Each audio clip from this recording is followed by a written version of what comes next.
ජයකොඩිය ගීතය ගායනා කළේ රොයි ක්‍රිෂාන්ත එඩ්ගා වෛද්‍යතුමා තෝරන ඊළඟ ගීතයටයි මේ යන්නට සූදානම් වෙන්නේ.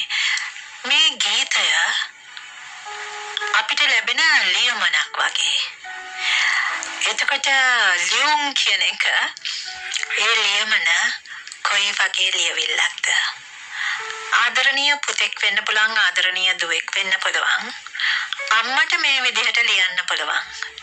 මොකද බොහෝ දුර බැහැර ඉන්න අපේ දරුවෝ ඇති. සමහර විට මේ අත්දැකීම් තියෙන. මං හිතනවා රසිකාගාරේ ඉන්න සියලු දෙනාවත් මට මේ මොහොතේ මතක් වෙනවා. ඔබට දැනෙන තැන ඇති මේ ගීතේ ඒකත් සිහිපත් කරගන්න.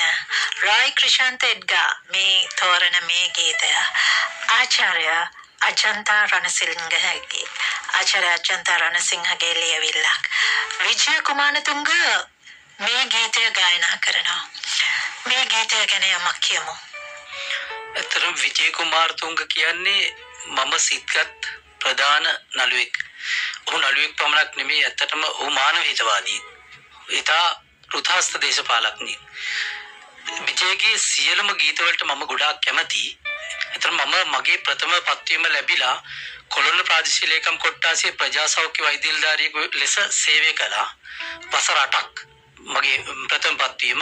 එතෙන්දී අපිට ඇත්තටම පෙර පාසල් වැඩසටහන්, සෞඛ්‍ය වැඩසටහන් සහ සියලුම රාජ්‍ය ආයතනවල සෞඛ්‍ය සම්බන්ධ වැඩසටහන් කිරීමට තමයි තිබුණේ.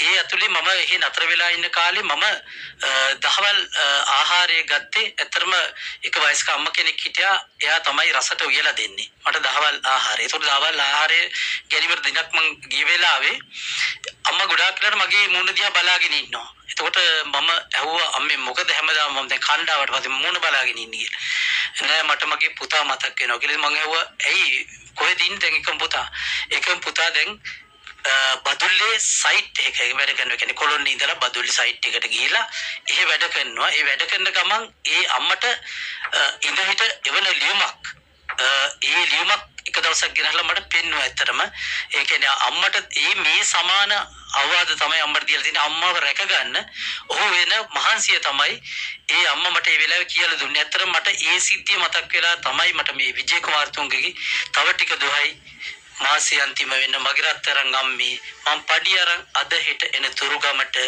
33 කෝටියක් දෙවි පීඨයි නුඹට කියන ගීතය මෙවුනේ. එච්.එම්. ජයවර්ධනයන් මේ ගීතය සඳහා සංගීතය විජය කුමාරතුංගයන්ගේ භාවාත්මක හඬයි.